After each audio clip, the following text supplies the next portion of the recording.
tertúlia. Meu boa tarde aí para todos e todas. Hoje é dia 26 de abril de 2011, terça-feira. O verbete é o 1911. Tem 5 páginas, 44 logias e 12 máximas. O tema é biografologia. A especialidade é proexologia. O redator do tema é especializado, que é o professor Alexandre Donato, que está aqui na poltrona dos réus, e hoje está assessorado, sabe, por ela. Eu não sei o que aconteceu com a nossa amiga, que não apareceu, de modo que, sabe, a Lud é que está ajudando. A situação está aí, ele está preparado para o que deve é. Agora, definologia. A biografologia é a ciência, especialidade multidisciplinar da conscienciologia, dedicada à investigação das auto- e heterobiografias das consciências, considerando principalmente os princípios técnicos da cosmoeticologia, da evoluciologia, da proexologia e da conscienciometrologia.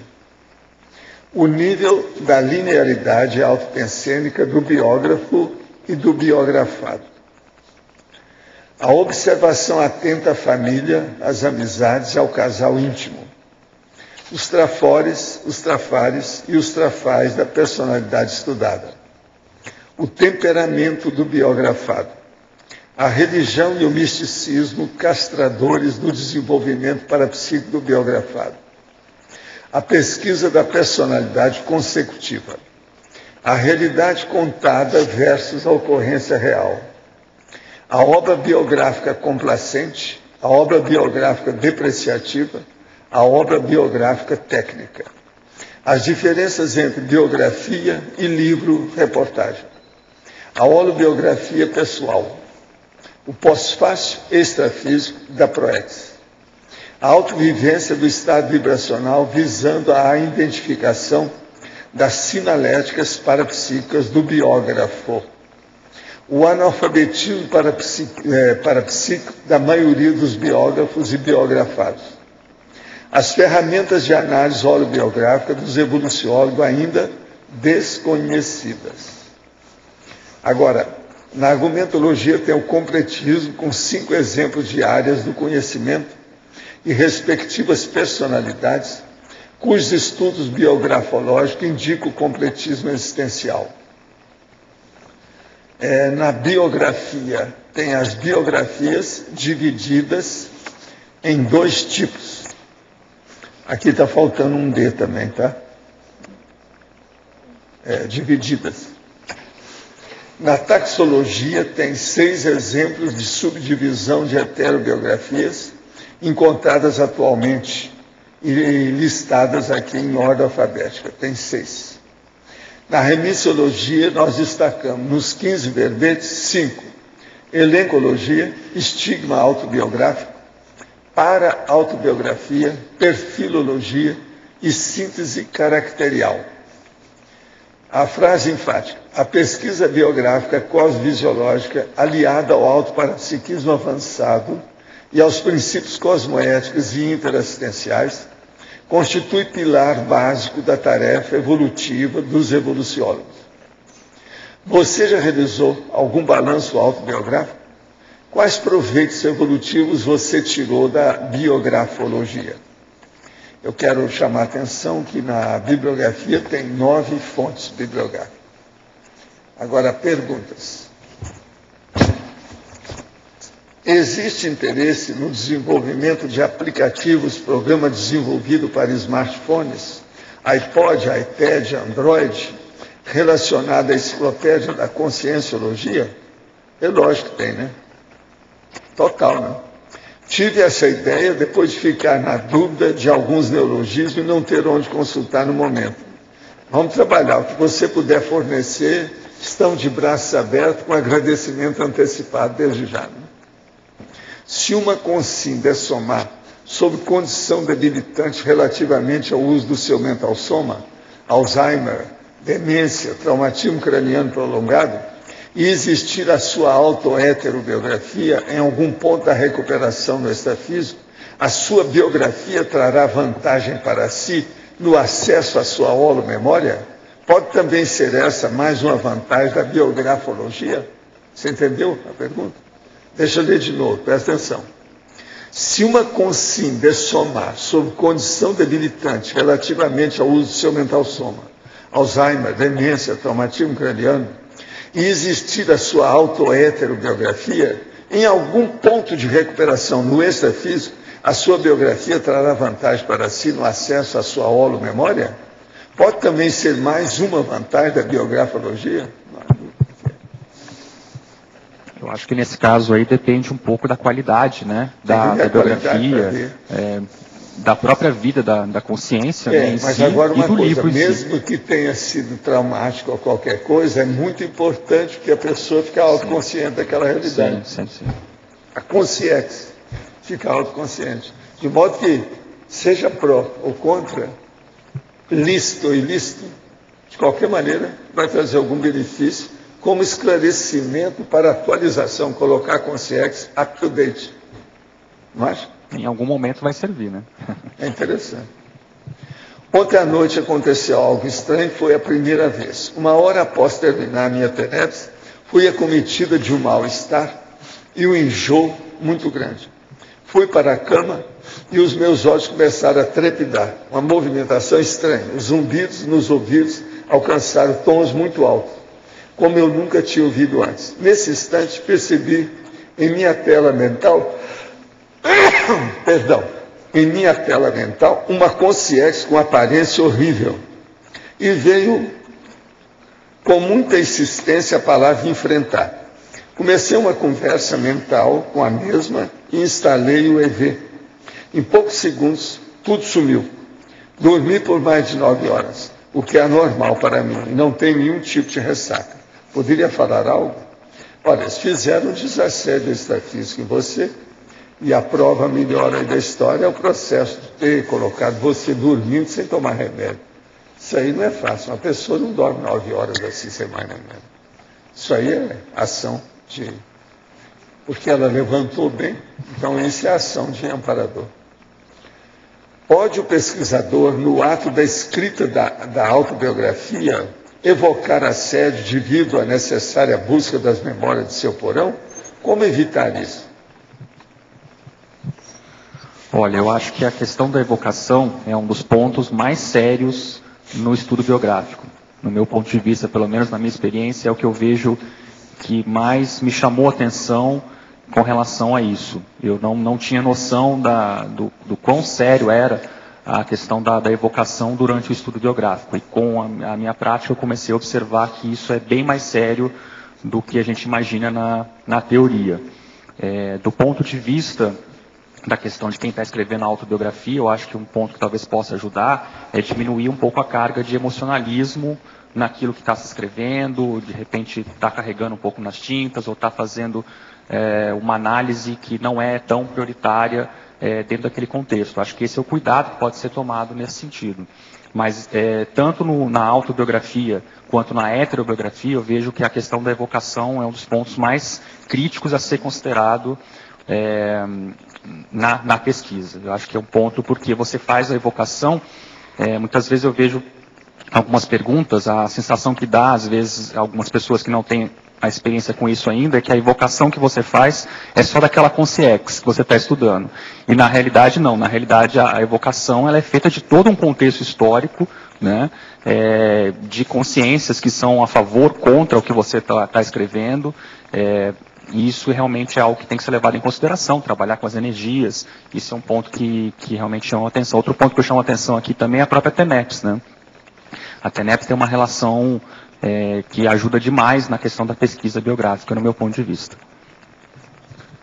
Quero dizer para vocês que hoje vão ser sorteados 2 livros aí, oferecidos aí pelo professor Alexandre. Esse aqui, ó, que é o JK, os bastidores da Constituição de Brasília, e Inversão Existencial também, que ele é coautor lá. Os 2 livros vão ser sorteados, vocês ficam firmes aí, para ver o que acontece. Acho que é bom pedir para o pessoal, né, teletertuliano, que não tem o livro ainda, É só mandar o nome e o endereço completo, que no final aqui o Roberto com a turma vai sortear os livros.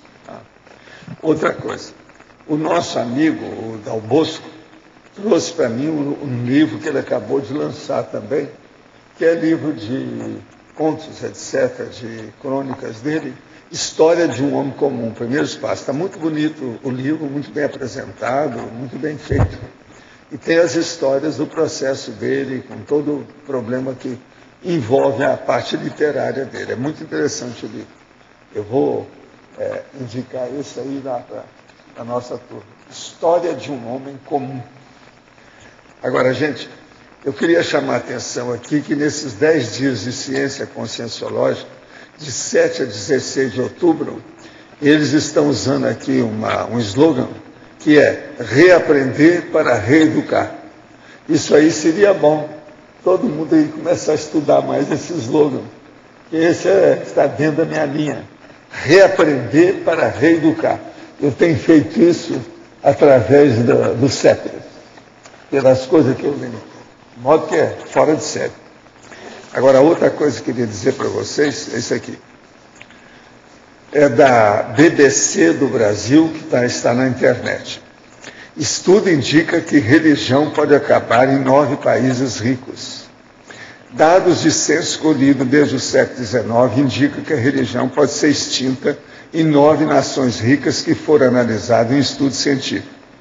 A pesquisa identificou uma tendência de aumento no número de pessoas que afirmam não ter religião na Austrália, Áustria, Canadá, Finlândia, Irlanda, Holanda, Nova Zelândia, Suíça e República Tcheca. O país com o índice mais elevado, com 60% da população.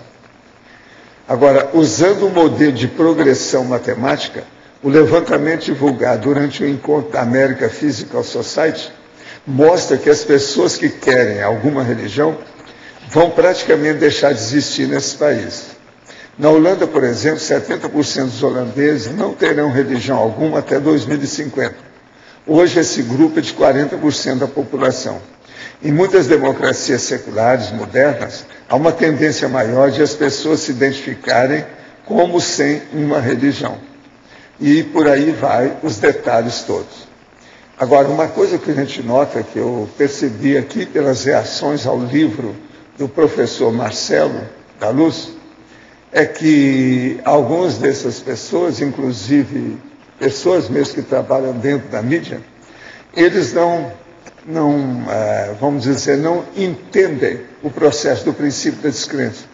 A hora que a pessoa chega, do jeito que o Marcelo chegou e falou, não acredita em nada do que eu estou falando, faça a sua experiência, eles acham que tem que doutrinar, que tem que fazer média.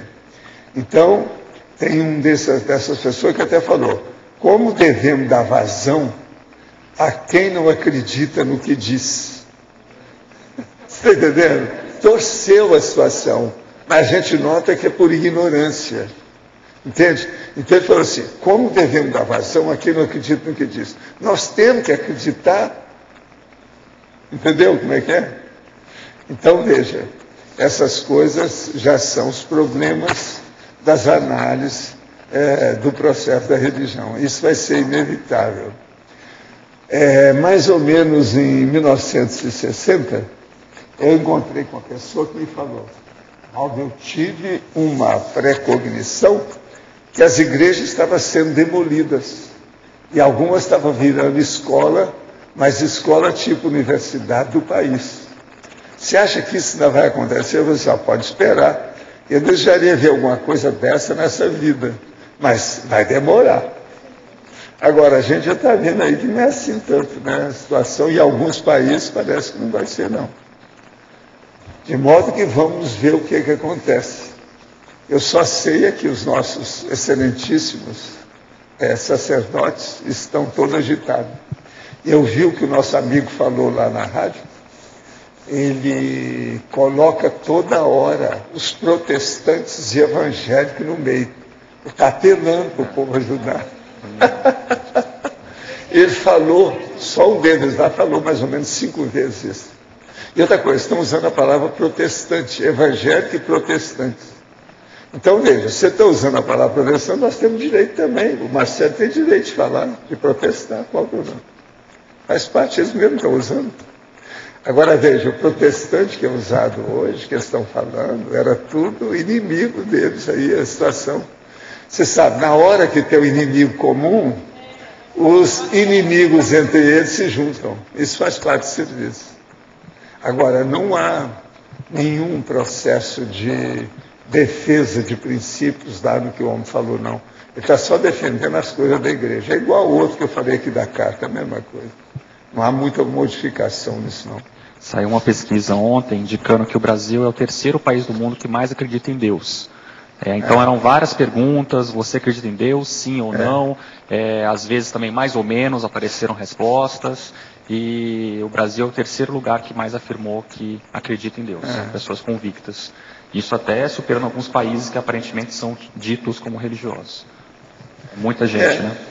Não tem o Papa falou que Deus era brasileiro? Tem dessas coisas. Né? Agora, gente, quem é que está aí com o microfone pode falar que o professor Alexandre está aí firme te esperando. Né? É você. Página 28, por favor, Alexandre. Paradoxologia, você pode comentar mais o primeiro, por favor? O primeiro, o paradoxo do aumento de conhecimento gerando mais dúvidas sobre a personalidade. Na realidade o que acontece é o seguinte, é um paradoxo porque deveria ser o contrário pela lógica racional. Só que de fato o que vai acontecendo é que quanto mais a gente aprofunda numa personalidade, mais vai estudando ela, mais a gente percebe que as lacunas são grandes. É mais ou menos como se você abrisse uma porta e você tem mais 3 portas. Aí dessa outra porta você abre mais 5. Então é uma coisa que as variáveis vão aparecendo e você começa a ver. Isso tem a ver até com um outro ponto que eu coloquei aqui, num certo momento, que coloca assim, quanto mais a pessoa ela aprofunda no assunto, numa personalidade, mais ela estuda, menos peremptória ela tende a ser. Né? O próximo paradoxo, exatamente, também é um paradoxo. Por quê? Justamente em função dessa questão de que você vê que a consciência é muito mais complexa, que as versões elas são complexas, às vezes contraditórias.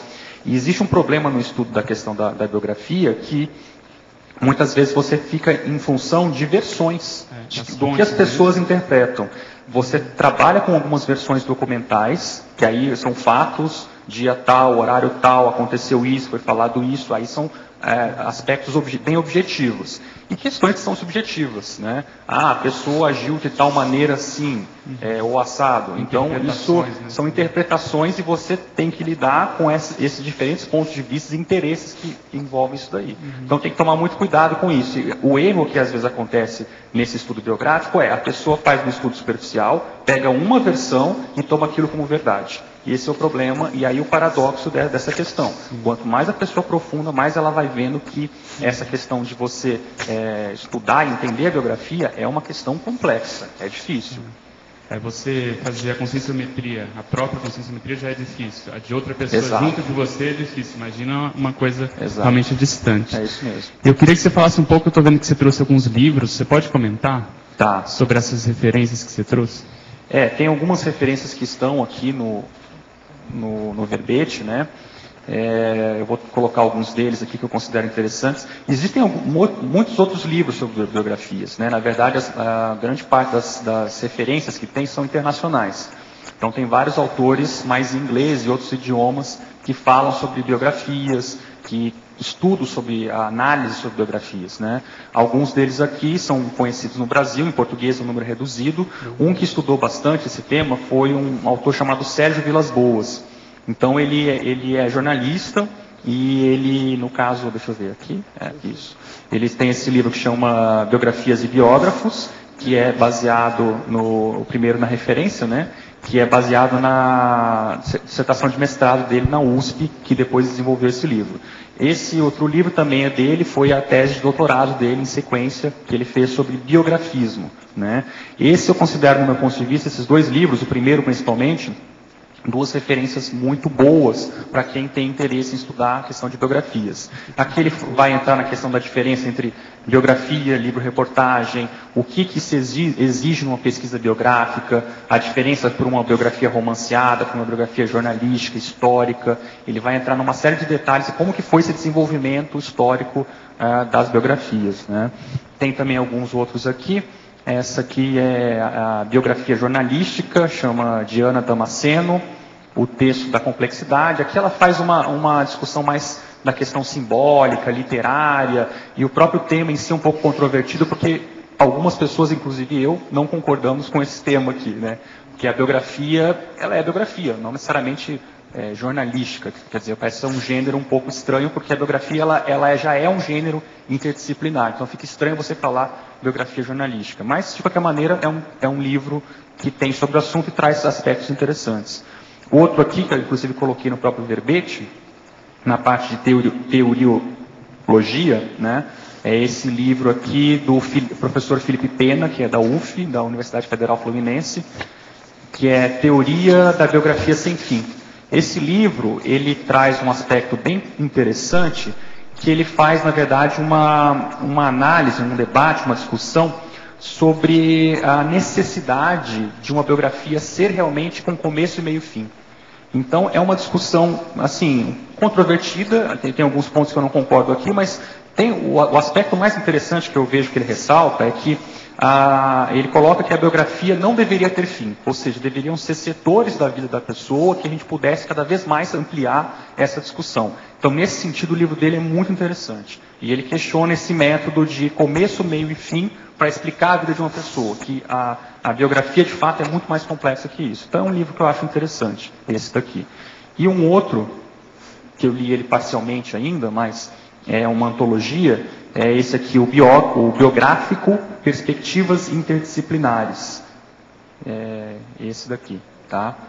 Que inclusive, não sei se está na referência aqui, teve uma referência que foi cortada, acho que foi esse que foi cortado porque faltavam os dados aqui, na verdade eram 10 referências que estavam aqui nesse verbete, tá?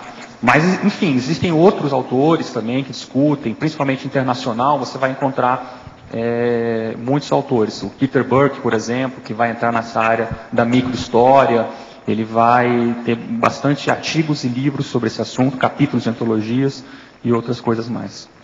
Gente, hoje nós estamos muito satisfeitos aqui.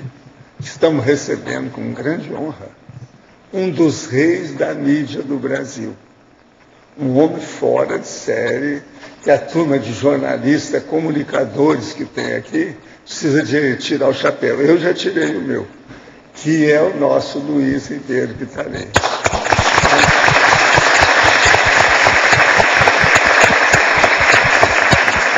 Eu acho que aqui não precisa falar nada, Luiz, todo mundo sabe. Então, assim, já é conhecidão da turma, é da família. Cara, sério. Alexandre, pode... na página 27, de fatologia, a quinta linha de baixo para cima da fatologia, e depois as diferenças entre a biografia e livro-reportagem. Podia aprofundar? Ok. Bom, esse também é um tema controvertido dentro dos estudiosos aí que a gente pode observar. Agora, o que acontece é o seguinte, existem, principalmente os biógrafos, né, ressaltam algumas diferenças que existem em relação aos livros biográficos e o livro-reportagem. O primeiro seria o próprio nível de profundidade das duas obras. Um livro-reportagem poderia ser feito muito mais rapidamente a partir de alguns fatos levantados, versões. Uma biografia exigiria mais estudo, né? Uma outra questão é que a biografia focaria mais numa personalidade em si, enquanto um livro-reportagem focaria mais em fatos, ocorrências. Um exemplo, você tem um livro-reportagem falando sobre a escola base, o acontecimento lá, que houve lá, acusação de pedofilia envolvendo a escola base. Aquilo tem vários livros e reportagens sobre esse assunto. Uma biografia trataria mais sobre a personalidade, a história de vida dela, o que ela fez, as obras e tudo mais. Claro que tudo isso é bastante assim, polêmico, controvertido, não tem consenso, mas de qualquer forma alguns autores procuram apontar sim diferenças entre um e outro. E eu concordo com essas diferenciações. Realmente você pega alguns livros de reportagens e o aprofundamento que se tem é mais em relação a ocorrências, fatos, e a profundidade que tem na pesquisa também não é necessariamente tão grande. Embora você tenha livros de reportagens que são excelentes, tem uma pesquisa ampla, mas às vezes, a grande maioria de livros de reportagens, às vezes tem lá 2, 3 anos é o suficiente para você fazer. E biografias, você tem pessoas que às vezes fazem 10 anos, 20 anos estudando uma personalidade para lançar um livro. Claro que também isso não é regra, às vezes pode ser uma biografia excelente com 3 anos. Mas são algumas diferenças aí para apontar e discutir. Agora, essa questão, quando você fez um livro sobre o JK, você fez um apanhado biográfico, né? Agora, quando você fez a pesquisa de campo, você encontrou assim distorções entre uma e outra e mesmo contra os fatos, gente falando, mas deturpando os fatos, ou uma diferença grande de relatos? Você chegou a... Isso sempre existe, né? Esse cuidado na pesquisa biográfica a gente tem que ter o tempo todo, porque você trabalha, quando você vai fazer pesquisa de campo, você trabalha com um dos elementos, é a pesquisa oral, né, a fonte oral, e aí você trabalha com versões, e às vezes essas versões são completamente contraditórias, né?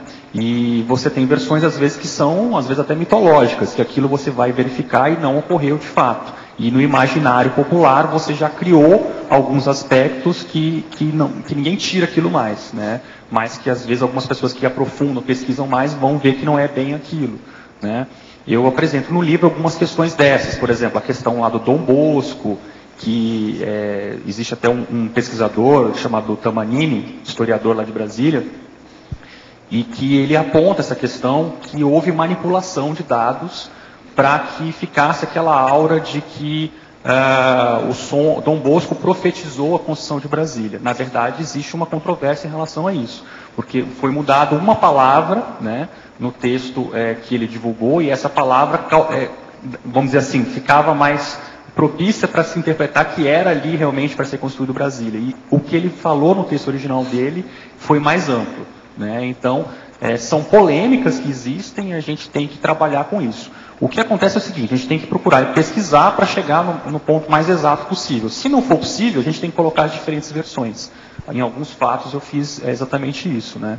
Tem um capítulo aí que fala sobre outro tema polêmico, da questão da Pacheco Fernandes, que também é um outro tema que tem várias versões e ninguém chega a um consenso. Eu procurei colocar as diferentes versões, justamente porque tudo isso está baseado mais em opiniões, interpretações, do que fatos concretos em si. Então isso é uma complicação que existe.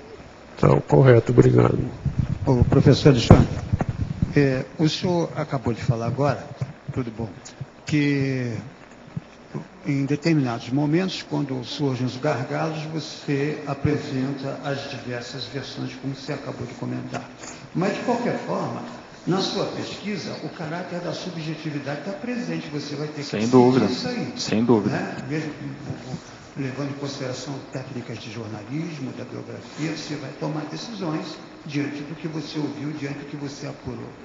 Como que fica a tua subjetividade, levando em consideração todo o processo cultural dessa e de outras vidas na hora de decidir, professor, por favor? Olha, o que eu vejo é o seguinte, inclusive eu até sobre esse tema, já sabendo que iria polemizar em relação a isso, com os próprios jornalistas, eu dei uma ênfase na introdução do meu livro com foco justamente nessa discussão da subjetividade no jornalismo. Tá? E o que acontece é que essa é uma discussão que também não tem consenso dentro do jornalismo, você sabe muito bem disso. Então existe uma linha que fala assim, o jornalismo deve ser ultra objetivo, se ater aos fatos e ser neutro, etc. e tal. Uma outra linha que vai dizer a objetividade jornalística não existe. E um meio termo que vai dizer os métodos são objetivos, o jornalista não é objetivo. Né, que particularmente é essa linha que eu trabalho, que eu procuro trabalhar com métodos que são objetivos, mas eu não sou objetivo, eu estou interpretando os fatos. né? E em relação a isso, qualquer outra biografia vai ser assim. Então, no meu ponto de vista, o que a gente tem que levar em consideração é isso. Eu acho que as técnicas, os métodos, os procedimentos do jornalista tem que ser o mais objetivo possível, né? E agora, o jornalista em si, ele não vai ser nunca objetivo. É evidente que ele vai selecionar os fatos, e toda a minha condução aqui, até eu comento sempre no curso que eu tenho dado sobre esse livro, que é interessante que se compare esse livro com outras biografias sobre o JK. Por quê? Toda a delimitação que eu fiz dos temas aqui, até históricos, foi no sentido do entendimento da trajetória proexológica dele. Alguns temas eu deixei de fora, porque não eram tão prioritários assim, né? Então é, na verdade, nessa linha que eu procuro trabalhar. Gostaria de saber como ter alguma ideia da minha Proex. Não tenho condições de ir à Foz fazer curso. Estou estudando ainda e meus pais que me sustentam. Tenho 18 anos. Como e onde posso começar a pesquisar? Fala aí para nós, fala com ela, o que ela pega aí na... Pois é, curso pela internet. Olha, a associação, a APEX, que é a Associação Internacional da Programação Existencial, ela tem inclusive cursos que você pode fazer online. Então eu vou te dar o endereço do site, você entra lá que você vai ter uma série de informações. É o www.apexinternacional.org. APEX é APEX internacional.org. E o telefone é aqui em Foz, 45 3525 2652. Então você entra em contato que tem outras formas de você ter informações sobre a Proex. Sou de Uberlândia e voluntário pelo Centro Educacional de Uberaba. No próximo sábado, planejo começar um grupo de estudo informal da Conscienciologia e o local que escolhi foi a biblioteca da universidade. Tenho apoio do CEA para isso e meu objetivo é divulgar a Conscienciologia entre os interessados de minha cidade, que já tem me contatado. Pensei em começar com encontros mensais, estudando a princípio o livro Nossa Evolução, podendo daqui a um tempo fazer mais encontros durante o mês e estudar outros livros. O que o senhor acha disso? Seria um bom começo para divulgar a Conscienciologia na minha cidade? Olha, seria bom você entrar em contato com o IPC, né? O Instituto, para ver o que eles têm lá. E a situação atualmente, como é que é? Você pode dar aí os telefones direitinho? Ela é de Uberlândia. Agora, seria bom dar os dados aí do Instituto, que ela entra em contato com o Instituto.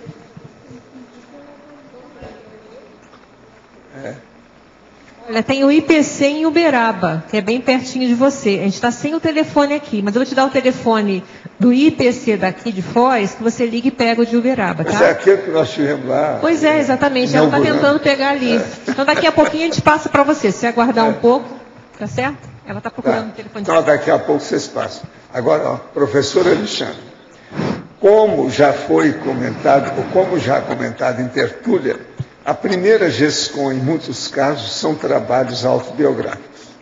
Dos 2 livros que você lançou, qual deles teria mais relação com sua história de vida pessoal? O da inversão ou do JK? Os dois. Os dois têm alguma coisa, alguma nuance. Ainda não é... Por exemplo, o Alexandre não vai aparecer lá inteiro. É só nuances da situação.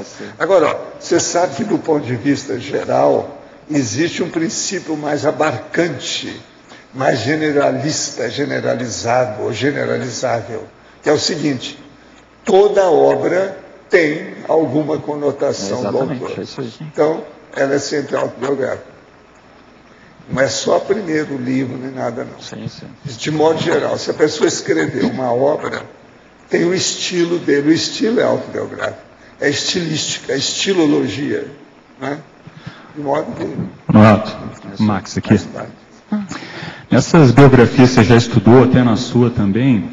Você chegou a ver, assim, algumas que o autor poderia se comprometer karmicamente, débito kármico com a pessoa que foi biografada?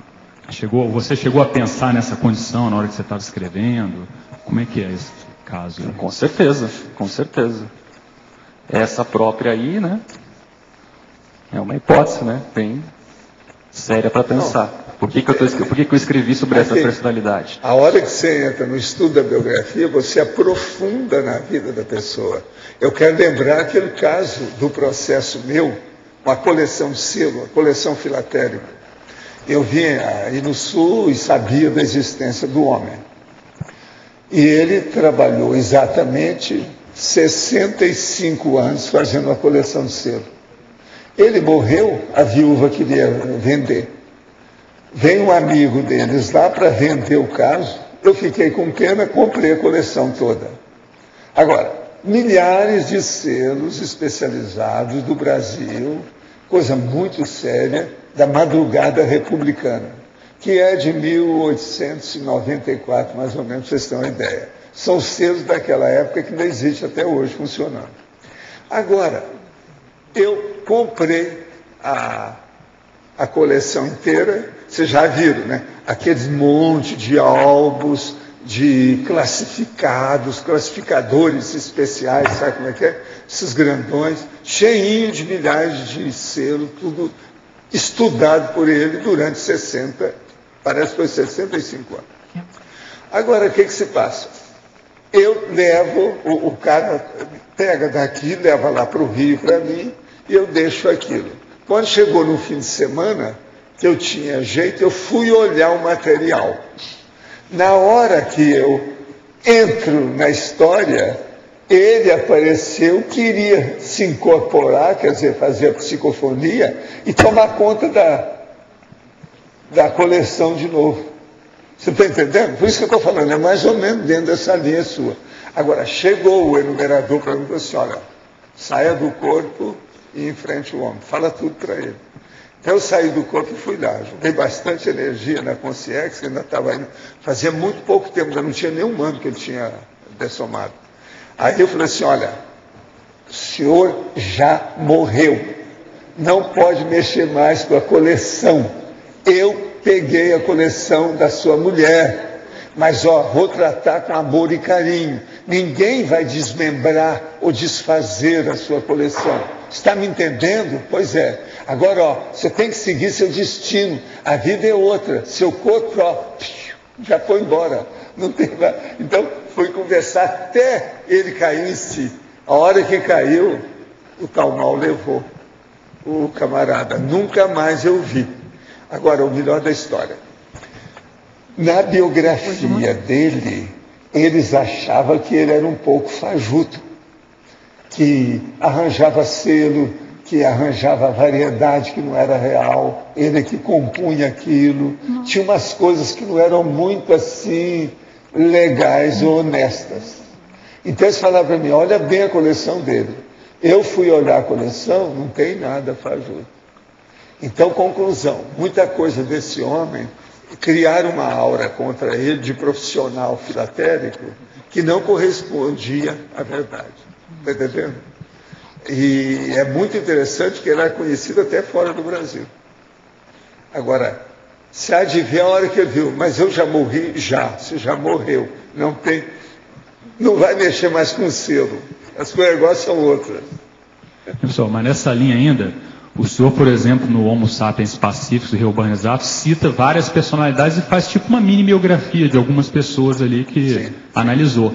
Nesse trabalho teve também... Eu analisei 167 biografias. Destaquei 8. Essas 8, até aquela data, eu esgotei. Até o máximo de exaustividade para estudar o conscienciograma. Isso foi nos 22 anos do conscienciograma para fazer o livro. Então, por exemplo, conclusões que eu cheguei. O Einstein foi o cara que tinha muita cabeça, mas era zero em energia. Entende? Isso é um fato, a situação que a gente vê. E assim eu tirava uma série de conclusões pelo conscienciograma. Agora, eu analisei 8 pessoas. O Einstein foi um dos que eu analisei mais. Professor, mas, por exemplo, naquelas cons réus que o senhor coloca ali no Homo Sapiens Reurbanizados, o senhor cita lá alguns casos, até cita às vezes um pouco da biografia da pessoa. Como é que foi a assistência naqueles casos que o senhor cita ali especificamente? Não, esse pouco tudo que eu cito é que já estão encaminhados, eles já estão conscientes. Você sabe que alguns desses, quando eles melhoram como consciência, extrafisicamente, eles pedem para a gente para falar dos erros deles. Pede para falar do erro. Entende? Para esclarecer o processo. Isso ajuda a pessoa. Então, tem muita gente que dessoma, não fica mais defendendo a biografia do jeito que era aqui, não. Porque tem pessoa que só pensa na autobiografia. O Chico Xavier era isso. Devido ao processo da santidade dele, só pensava nisso. Agora não sei como é que ele deve estar. Você já mudou, sabe, o contexto, a abordagem, o modo de apreciar a situação. Possivelmente vai mudar. Sempre é assim. Quando vem mais autoconsciência, a pessoa melhora. Né?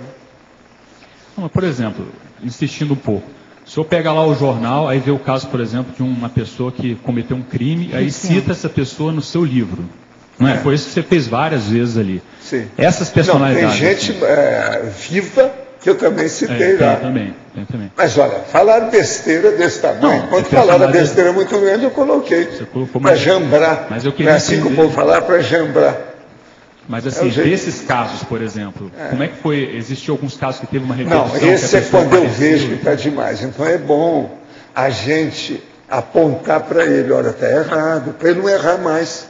Porque senão ele vai defender aquilo até morrer. A pessoa tem que se reajustar daquele erro que ela comete. E tem bobagem desse tamanho. Eu geralmente pego uma ou outra ali, eu não falei tudo, não. Tem muito mais, ó. Agora, ó, os maiores erros que tem nesses assuntos de modo geral, são erros intelectuais. Erros no processo de cultura, de erudição, de polimatia. É onde a pessoa erra. O que é que eu estava falando do padre aí que desancou comigo e com o Marcelo aí? Ele é um arcebispo do interior de São Paulo, eu não falei o nome dele. Mas veja, só ele escreveu 2 páginas e meia. 8 vezes ele fala no meu nome, sabe? Fazendo, como é a técnica de padre, alguma ironia, uma coisa tal. Mas não explicitou nada, não houve racionalidade, não houve ponderação, de um ponto de vista lógico, de nada. Agora, o que é que se passa? Nessas 2 páginas e meia, tem 16 erros de forma. Eu virei para perguntei para o Marcelo, esse homem é anarfa, quer dizer, analfabeto, sob o nosso ponto de vista. Agora, eu vi na internet, ele até parece com o Fernando Henrique, sabe, o FHC, parece com ele, e ele é de base italiana. Quer dizer, ele nunca então dominou o português direito, deve ser por isso. Mesmo como bispo, ele não estudou muito. Então ficou assim. Agora, a conclusão que eu cheguei é que esses bispos já não se faz mais bispo como antigamente. Os bispos da minha adolescência, inclusive o Xandico, que era o Dom Alexandre da Liberaba, tinha erudição. Esses aí, me perdoam, mas eles são muito fracos. Outra coisa, ele escreveu palavra em latim com acento na palavra. Quer dizer, isso não existe. Um padre sabe muito bem que o idioma latino não tem acento, que negócio é esse? Quer dizer, anarfa. Não tem saída. Então, só aquelas 2 páginas e meia já mostram o analfabetismo da pessoa. É isso que eu falo para você. Às vezes nós não precisamos de ler uma biografia. Me dê 3 páginas que a gente já fala. E não é estudo caligráfico, não. Não é estudo da grafologia, não. É o estudo da personalidade pelo que ela escreve. E essas coisas todas, você sabe, isso existe. Eu andei estudando isso demais. Que é isso que eu chamo do grafo pensene. Entende? Foi para ver essas coisas todas. Agora, hoje a gente já tem uma visão maior, mas o que a gente nota é que a igreja, com esse processo de pedofilia, deve ter relaxado com essas coisas. Maior prova do relaxamento e o desvio do processo da própria igreja é o seguinte. Eu fui criado em Monte Carmelo. Monte Carmelo tinha o processo da água suja, que depois se tornou Estrela do Sul, que hoje é Romaria. A Romaria, lá perto de Estrela do Sul. Então, aquilo ali, toda a época de agosto, durante 15 dias, tem uma Romaria. Quando eu nasci, aquilo já existia. E todo mundo daquela cidade vai para aquela Romaria, porque é feito lá. Tem uma prostituição muito bem feita, venda de mercado de tudo quanto é jeito, uma igreja que nunca terminava, e eles tinham que fazer quermesse para fazer e terminar aquela igreja. Mas os padres eram sérios, até um certo ponto.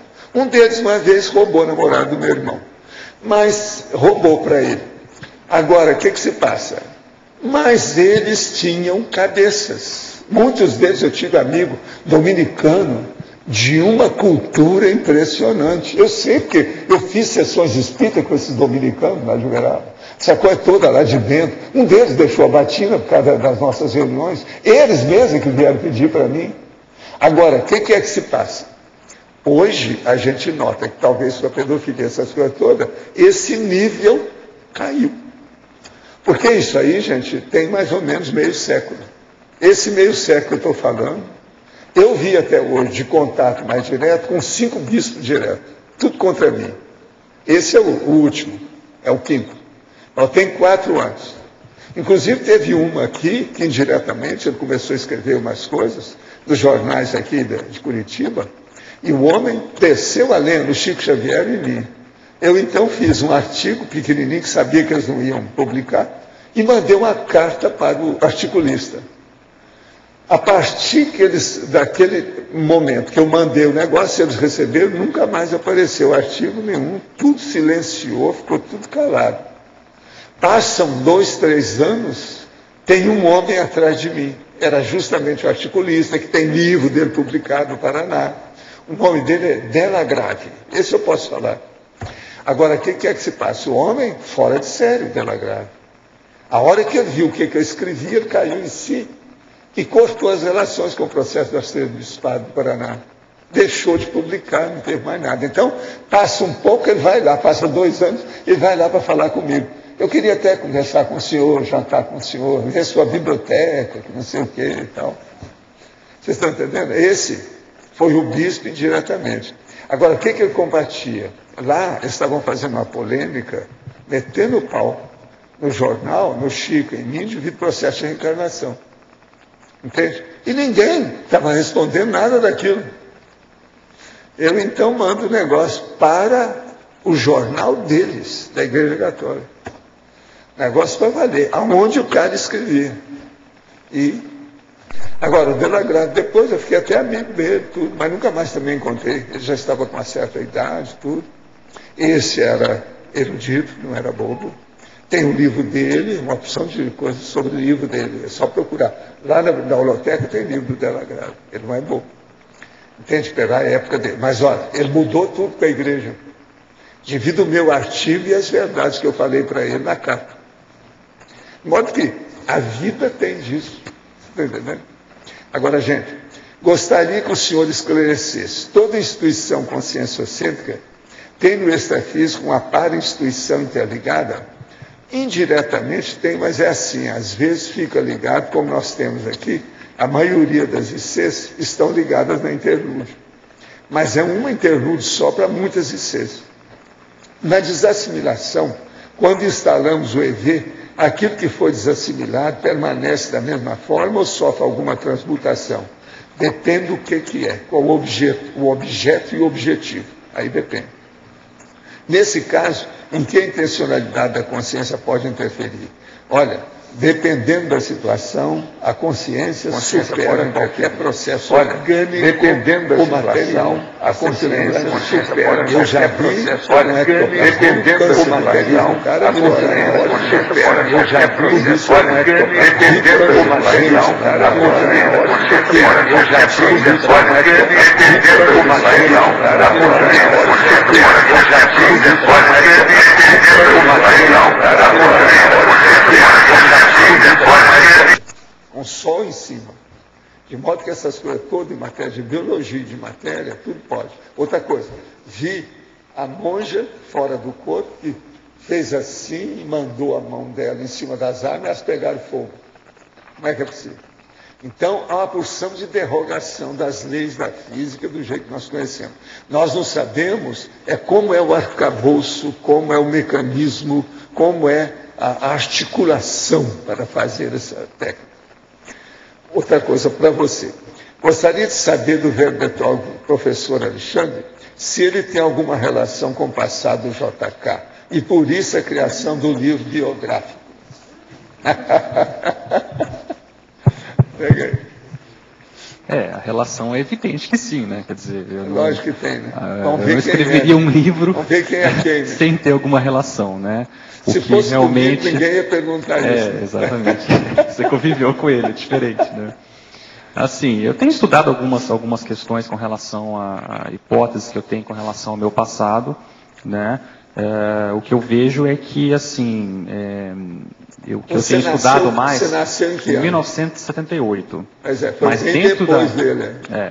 Mas dentro das minhas hipóteses que eu tenho, das minhas vivências que eu já tive alguma coisa, e estudos também históricos, eu vejo que a minha relação é mais com o aspecto histórico brasileiro, do final do século XIX, começo do século XX, do que com o processo de Brasília em si. Esse é o aspecto que eu tenho estudado mais atualmente e visto algumas relações. Agora, esse aí também é o seu primeiro livro, você vai ter muitos outros pela frente. Com certeza, né?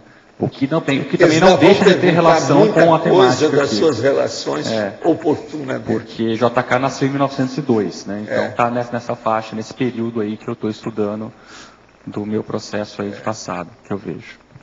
Professor Alexandre Donato, na parafatologia, o item, as ferramentas de análise holobiográfica dos evoluciólogos ainda desconhecidas, poderia ampliar?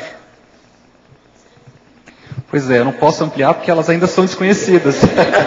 Né? Eu coloquei mais no sentido realmente de provocar. Você sabe quem é que está perguntando? É a Cris, a Maria Cristina Nieves, lá de Buenos Aires.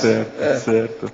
Mas o ponto que a gente trouxe aqui para provocar mesmo é que, na verdade, o biógrafo ideal seria o evoluciólogo, né? Que é o especialista. Esse aqui é o profissional. Na área consciencial. Profissional. Esse seria interessante, né? Esse realmente, se publicasse uma biografia aí, valeria a pena ver o enfoque que ele deu. Outro. Na sinergismologia, o sinergia biógrafo amparador de função, poderia explicitar? Esse é um ponto que eu vejo que, no meu caso, foi muito interessante e que eu até tive interesse de ver também como é que funcionava outros biógrafos, né? Nessa questão com relação à multidimensionalidade. E eu vi alguns relatos de alguns biógrafos que, claro, a pessoa não vai falar abertamente em multidimensionalidade, nem vai admitir isso, mas que alguns relatos tendem a aparecer algum tipo de sensibilidade que a pessoa teve com relação à conexão dela com aquela consciência, ou com relação a alguma coisa diferente, que ela começa a sentir de intuição ou de ideias que vêm para ela ao escrever uma biografia. Isso aí eu vejo justamente porque na minha vivência eu acho que com o nível de evocação que é feito dentro do processo de trabalho biográfico, mexe demais com o parapsiquismo. O parapsiquismo é um dos aspectos que mais é mexido com o estudo biográfico quando ele é aprofundado, quando ele é constante, né? E no meu caso, eu posso dizer que eu tive assim realmente a felicidade, a oportunidade de fazer esse livro, que foi o tempo todo muito bem amparado, muito bem articulado. Eu acho que se eu fosse fazer esse livro, talvez convencionalmente, eu levaria muito mais tempo para conseguir obter os dados que eu obtive, do que do modo como ele foi feito. Eu consegui levantar muitos dados, muitas informações, muito rapidamente. Eu posso dizer isso bem claramente porque, como jornalista, às vezes a gente faz 2, 3 matérias por dia e às vezes você não consegue levantar informações suficientes para fechar uma matéria. E o que eu conseguia nas viagens era uma coisa realmente absurda de informações, de dados que vinham a complementar e às vezes dados que eu nem tinha ideia do valor daquilo inicialmente, que depois eu ia perceber disso. E realmente, então, essa questão da sinergia entre amparo de função e o biógrafo é algo que a gente tem que estudar mais. Me chamou bastante atenção dentro da minha experiência pessoal, eu quis enfatizar isso daqui, porque sendo um livro sobre a ótica da conscienciologia, que a gente está falando aqui, é algo para ser avaliado, né? Então, a relação do biógrafo com o amparo extrafísico de função e como que isso funciona no andamento da pesquisa. Vou dar o telefone de Uberaba, 34 3321 8689, 3321 8689, e tem o e-mail uberaba@iipc.org.br, tá? Agora a minha pergunta. Eu gostaria que você comentasse a citaciologia. Você colocou 3 citações muito interessantes. Poderia comentar? As 3? Vamos 3. lá. Bom, são citações que, na verdade, eu coloquei aqui mais a título realmente de reflexão, né? Algumas delas realmente trazem pontos para a gente avaliar. A primeira é do Sérgio Vilas Boas, que eu até comentei aqui, ele estuda bastante a questão das biografias, e ele comenta: a biografia é o biografado segundo o biógrafo. É um ponto interessante, porque vem aquilo que o Luiz estava comentando agora há pouco, né? O biógrafo, ele sempre vai dar um recorte da realidade, ele não vai dar a verdade total, né? Nem tem como, mas ele vai realmente mostrar o personagem sobre a ótica dele, né? Embora ele possa trazer dados objetivos, informações que sejam verídicas, informações que sejam verdadeiras de fato, né? Mas a biografia sempre vai ser um recorte do biógrafo, sempre vai ser uma leitura feita por um biógrafo. Por isso que é importante ler várias biografias para justamente ter essa noção, né? E o biógrafo não pode nem ficar restrito às biografias, ele tem que ir mais além disso daí e nas fontes principais, né? A outra frase muitas vezes a biografia não passa de operação plástica feita em um morto, né? Quer dizer, é uma frase irônica aí, e que realmente, em muitos casos, representa a verdade, porque essa da Virgem Novo. Exatamente. Da Graça. Porque são aspectos, às vezes, que tem biografias que, até as primeiras biografias históricas, né, do passado, da antiguidade, elas surgiam com o intuito de enaltecer aquelas personalidades. Então, eram reis, às vezes, que contratavam pessoas para escrever, mas para exaltar a personalidade dele. E até hoje a gente vê isso, né? Algumas biografias que realmente não tem nenhuma crítica àquele personagem, ou o contrário, só faz crítica, só deprecia aquela personalidade. E de fato, então, a do Sarney, tem muitas biografias, né? Tem, realmente, assim, a gente vê que realmente com essa questão comercial, hoje isso acaba ficando como se fosse realmente uma operação plástica, algumas personalidades, né? A outra quando leres uma biografia, não te esqueças de que a verdadeira nunca é publicável, realmente, né? E a questão não é só assim de ter coragem de publicar, às vezes uma questão de você saber o que é o prioritário para publicar. Por exemplo, tem uma série de fatos que eu pesquisei sobre o JK que eu não posso publicar no meu entendimento, porque não é o prioritário para o entendimento proexológico, conscienciométrico. Já seria uma invasão de privacidade, vamos dizer assim. Entende? Então, esse é um ponto. Realmente, a verdadeira biografia ela não é publicável. A gente não pode, a gente nem tem o direito de entrar em certos detalhes da vida pessoal, né?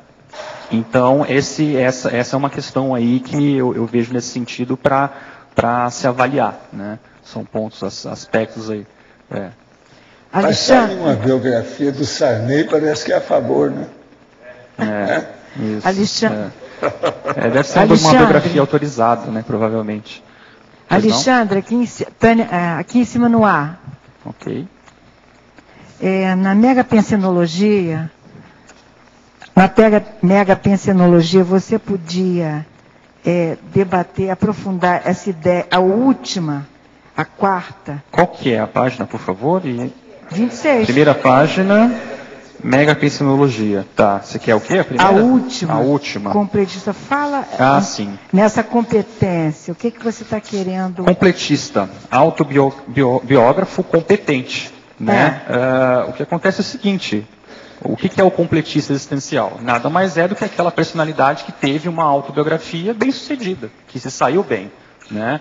A gente pode até colocar que esses exemplos que foram citados aqui, né, mais para frente, o próprio JK é mencionado, são exemplos de completistas, né, que tiveram autobiografias competentes, não um livro autobiográfico em si, mas tiveram uma vida com eficiência, com competência.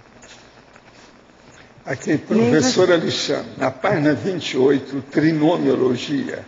O trinômio, que é um trio, amparador, biógrafo, biografado. Poderia comentar como funciona na prática, passo a passo, esse trio, por favor? O que eu vejo no meu caso foi o seguinte: a relação de amparo de função que eu tive com esse livro foi diferente de tudo que eu vivenciei nas ICs. Não estou querendo com isso, evidentemente, desmerecer nada do que eu fiz. Por exemplo, a prática docente, o voluntariado, mas o que eu percebi é que são formas de amparos extrafísicos diferentes. No caso desse livro, tinha uma relação muito específica, peculiar, com a questão da história de Brasília e com Juscelino Kubitschek. Então, havia algumas singularidades que se podia observar com relação a esse tipo de amparo, né? É diferente com relação à docência, voluntariado, a própria TENETS, né?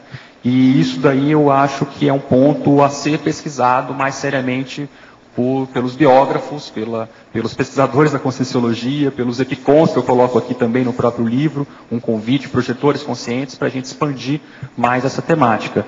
No meu ponto de vista, o que eu vejo algumas questões que foram marcantes, por exemplo, o nível de sincronicidades que eu tinha durante as viagens para pesquisa de campo eram muito fortes, eram muito grandes. Só para citar um exemplo, talvez para ficar mais claro, houve uma viagem que eu fiz, que eu tinha um tema lá para pesquisar, não fluiu, e eu deixei de lado, outras coisas aconteceram e foi muito boa. Na viagem seguinte que eu fui fazer a Brasília, eu tive uma projeção e que eu vi um contexto em que eu não entendi inicialmente, mas que eu acordei, registrei aquilo ali, e depois eu ligo a televisão, isso eram alguns dias antes da viagem que eu ia fazer para Brasília, e vejo um fato relacionado à parte histórica de Brasília. Eu falei, aquilo ali que eu vivenciei na projeção. É esse o contexto, era um contexto de conflito, etc. e tal, e eu vi aquilo ali. E aí, naquele momento, eu fui vendo alguns depoimentos, e eu anotei todos os nomes. Alguns desses eu consegui conversar alguns dias depois, né? E assim, eu consegui encontrar essas pessoas esbarrando nelas, conversando com uma pessoa que conhecia. Eram sincronicidades, realmente, que aconteciam muito fortes, assim. Uma situação que aconteceu também, só para vocês terem uma ideia, por exemplo, teve uma vez que eu fui para Diamantina. Em Diamantina eu tinha uma lista de pessoas para conversar, para entrevistar. E faltou uma personalidade lá, que era um professor de história, que tinha algumas coisas importantes para ver sobre a cidade e tudo mais. Fui na casa dele, fui no trabalho dele, revirei a cidade é pequena, não encontrei, houve desencontros. E aí foi até interessante, porque nessa viagem a gente estava junto, eu e o Eduardo Martins, né? E no retorno para Belo Horizonte, eu fiquei na casa dele, lá com a Solange. E aí o Eduardo, olha, vai ter o aniversário do Zé Aparecido de Oliveira, né? Que estava vivo, né? E tal. Vamos lá, ok, vamos lá e tal. Aí chegamos lá no interior ali ao redores de Belo Horizonte, naquela cidade, Belo Arredores. Eu não me lembro agora qual era a cidade. Mas era um sítio, era um local, e cerca de 150 pessoas mais ou menos, um almoço, um banquete e tal. Muito grande, né? E aí a gente senta num local, numa mesa enorme, né? E aí senta uma pessoa na minha frente, aí o Eduardo do nosso lado e tal. Aí a gente começa a conversar, de onde você é? Sou de Diamantina. E o que você faz? Eu sou professor de história. Como é que é o seu nome? Fulano. Eu estava te procurando, não sei o que lá e tal. Aí ele falou, eu sabia que você estava me procurando, realmente a gente se desencontrou e tal. Então, veja, eu não encontrei ele em Diamantina, mas encontrei ele alguns dias depois, no interior, ali aos arredores de Belo Horizonte, sentou na minha frente, né? Então, esses são alguns exemplos que aconteceram de sincronicidades que foram muito fortes. Um outro exemplo para citar, houve um caso em que eu fui entrevistar um cineasta chamado Vladimir Carvalho, e me recebeu muito bem, também consegui falar com ele muito rapidamente, muito facilmente, fluir as coisas muito rapidamente. E aí, o Vladimir o tempo todo falava, olha, você tem que conversar com fulano, porque o fulano tem material sobre isso, ele vai poder te levar para conversar com o Beltrano, com o Ciclano, ele vai te ajudar. E aí, o tempo todo, quando eu queria aprofundar mais, ele falava, é o fulano, vou te passar o telefone dele. Aí, dali a pouco, toca a campainha. Era a pessoa. E o Vladimir volta branco, assim. E eu não acredito, você tem muita sorte. Como é que esse cara aparece aqui? Aí foi lá entregar um troféu para ele e tal, que ele tinha recebido. Então, assim, esse tipo de coisa, esse nível de sincronicidades, era uma coisa banal nas viagens que eu fazia, né? Assim, e realmente tudo tinha conexão com aproveitar o conteúdo, ter mais conteúdo para eu poder fazer esse livro. Como eu disse, assim, eu não teria feito esse livro em 6 anos, se não fosse pelo nível de amparo extrafísico que teve de fato. Exatamente. Isso eu estou contando alguns aspectos aqui, bem assim, gerais, mas teve muito mais vivências em relação a esse livro, tá? Sendo a biografia um relato do que já foi vivido, que relação as biografias têm com o tema priorização da PROEX, citado na Remissiologia, item 10? Poderia desenvolver? Olha, tem total relação. Na verdade, a grande utilidade que eu vejo das biografias é justamente estudar personalidades que sejam exemplos em priorização de vida proexológica. Para conseguir ter uma programação existencial, é imprescindível ter curso intermissivo? Em geral, né? Sim. Ou seja, mesmo aquelas consciências que já vêm com mini ProEx, tem que ser feito curso intermissivo? Não. Porque às vezes tem um processo só de ajuda. Né?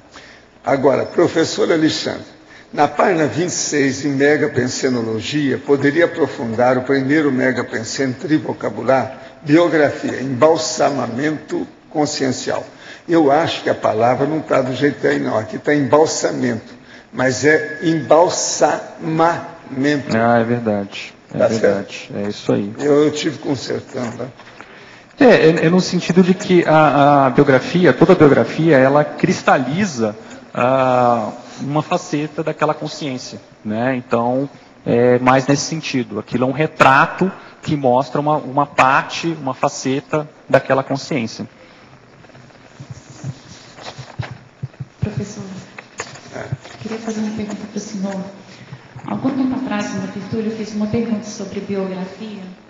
E o senhor respondeu que quando o leitor lê uma biografia, ele tem que ver os aspectos, tá funcionando?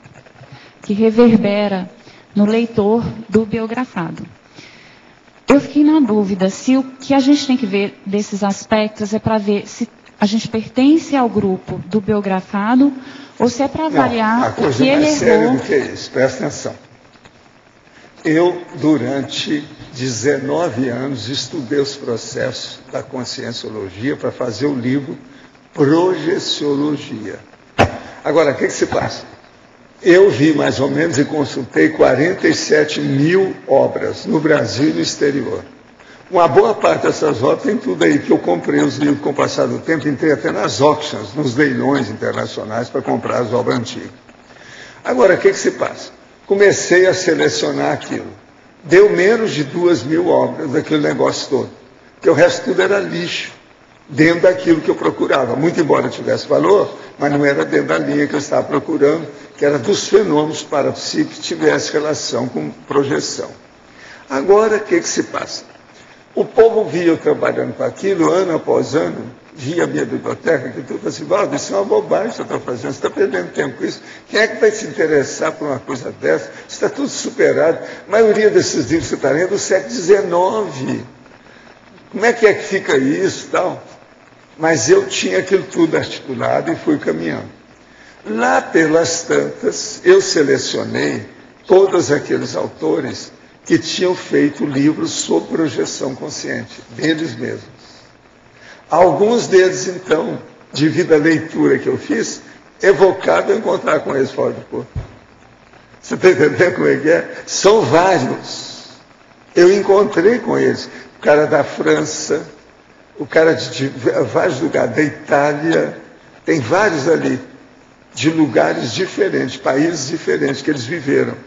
Agora, devido ao processo de ler e fazer todas as inter-relações, colocar aquilo lá, depois colocar na bibliografia que eu estava fazendo, ver os detalhes daquilo tudo, a evocação era inevitável. Eu acabei tendo contato. Aí eu chamava esses meus amigos e falava assim, encontrei com fulano, que é esse aqui. Tem até de Portugal, eu encontrei com um cara de lá, que tinha dessomado. Eu era engraçado que eu não sabia se o cara tinha morrido ou não sabia de nada. Encontrava com ele e ia verificar depois, ele tinha morrido mesmo. Eu tinha encontrado com ele, era ele mesmo falando. E outra coisa, todos eles queriam falar alguma coisa. Você está entendendo? Sobre o assunto. Agora, eu tive mais ou menos uma meia dúzia desses episódios. Por aí, então, você vê que a gente tem que ver o que se passa. É lógico que quando ele fez a biografia do Juscelino, muitas vezes o Juscelino ajudou e esteve presente. Eu conheci o Jussa, sabe? No pé de valsa, eu sei como é que foi isso. Ele estava por aí, né? Na época que você estava mexendo. E ele hoje ajuda muito ainda o César, nas coisas do César. A gente nota, de vez em quando ele aparece com o César, aí no discernimento.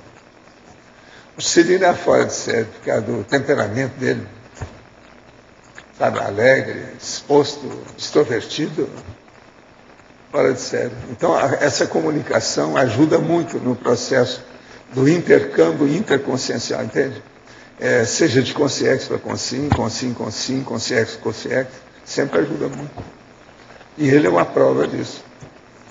Sempre tem. Donato, aqui no ar. Aqui na fatologia, página 27. A segunda linha aqui, da página 27. Pois não? A identificação da aceleração da história pessoal. Esse é um tema de um verbete da enciclopédia, né, aceleração da história pessoal, e que eu coloco aí também como um item do livro JK. No caso do estudo biográfico, e no caso da autopesquisa também pode ser relacionado isso daí, a pessoa identificar quais os momentos da vida dela podem ser considerados com relação à parte da aceleração da história pessoal, ou seja, quais fatos desencadearam algum, vamos dizer assim, aceleramento com relação à ProEx dela, com relação aos ganhos evolutivos que ela teve, né, nesse sentido que é importante, ao fazer um balanço da vida dela, ela saber identificar. Isso no livro aqui, JK, tem bem delimitado até alguns itens das fases da vida dele em que pode-se classificar como momentos de aceleração da história pessoal, né? Então, o momento em que ele sai de Diamantina, por exemplo, foi uma fase muito importante para toda a ProEx dele. Sem aquilo ali, ele não ia conseguir fazer nada do que ele tinha como objetivo, que ele tinha programado. Vamos chamar de ProEx, né, no caso dele.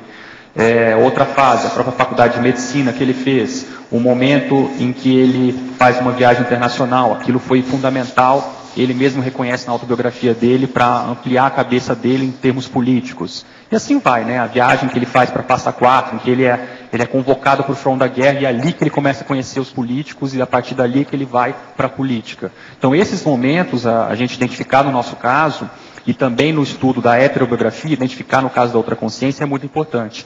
Ou seja, quais foram os momentos em nossas vidas que podem ser considerados a questão de um ponto de aceleração da história pessoal, né? Então eu posso colocar, o meu caso pessoal poderia ser o momento em que eu entrei no Greenvex, lá em São Paulo, foi uma fase muito importante para mim. O momento que eu entrei no voluntariado no IPC, o momento que eu vim para Foz, o momento que eu me tornei docente. Então são fases em que os ganhos evolutivos mostram-se evidentes, e ali, naquele momento, há uma aceleração da história pessoal. Aqui na paradoxologia também. Paradoxologia? Último item da paradoxologia. Ah, tá.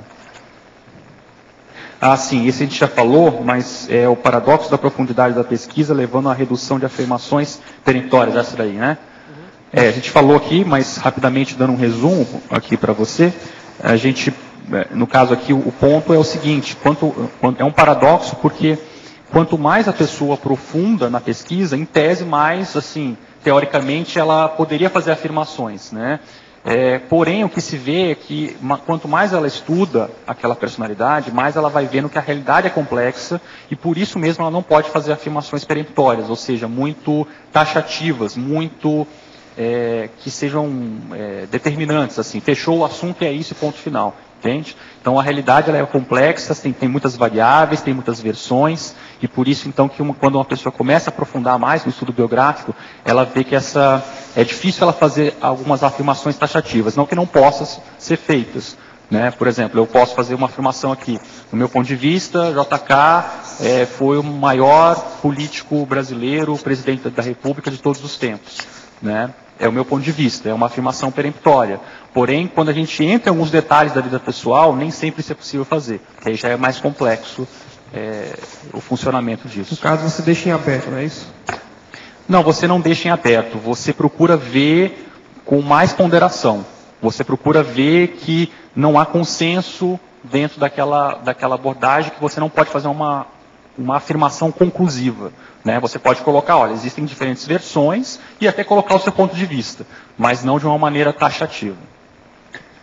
Professor Alexandre, considerando as biografias estudadas para a elaboração do conscienciograma, quais biografados mais se destacaram quanto aos próprios atributos? É a pergunta para mim. Para você, com certeza. O caso todo é o seguinte: eu estudei aqueles que tinham mais processo de parapsiquismo.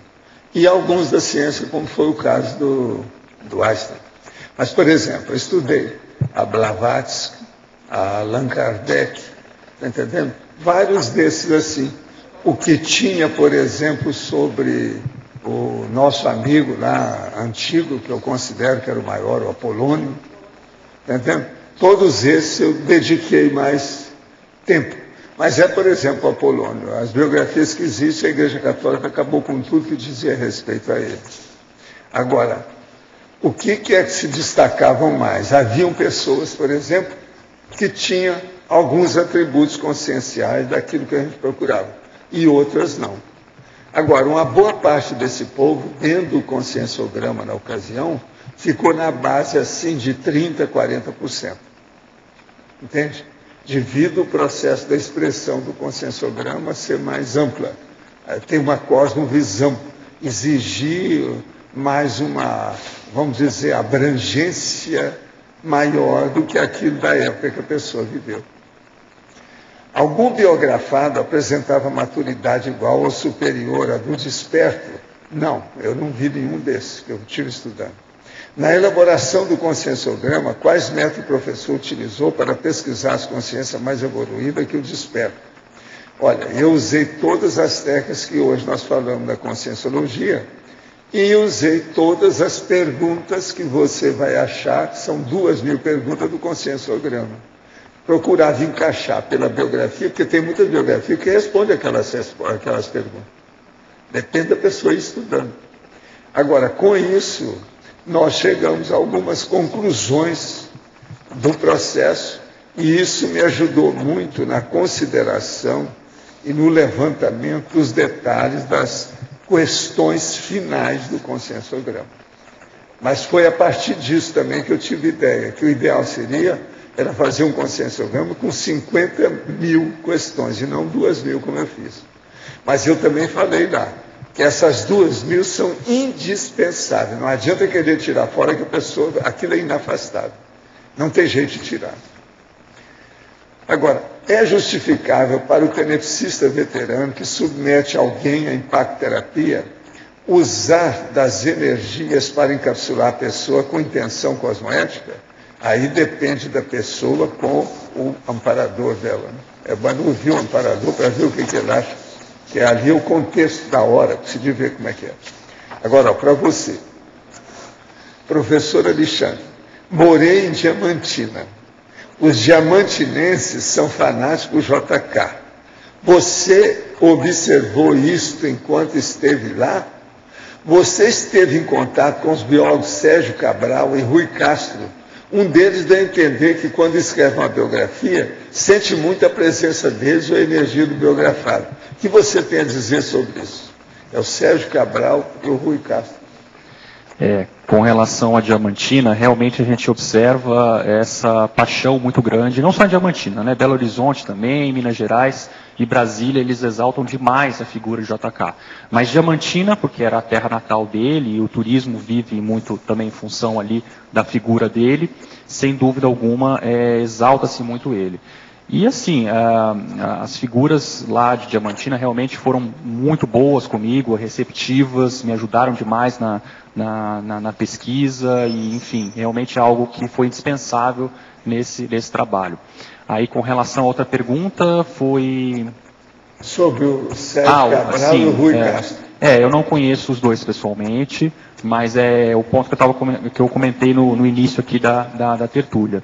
Eu me interessei em começar a ler entrevistas, palestras desses biógrafos, porque no meu ponto de vista eu começava a pensar, um dos pontos que a escrita dessa biografia e de outra que eu estou fazendo, do meu ponto de vista, mais mexeu comigo foi o processo do parapsiquismo, pelo nível de evocação que é feito e pelas circunstâncias que começam a aparecer da pesquisa em si.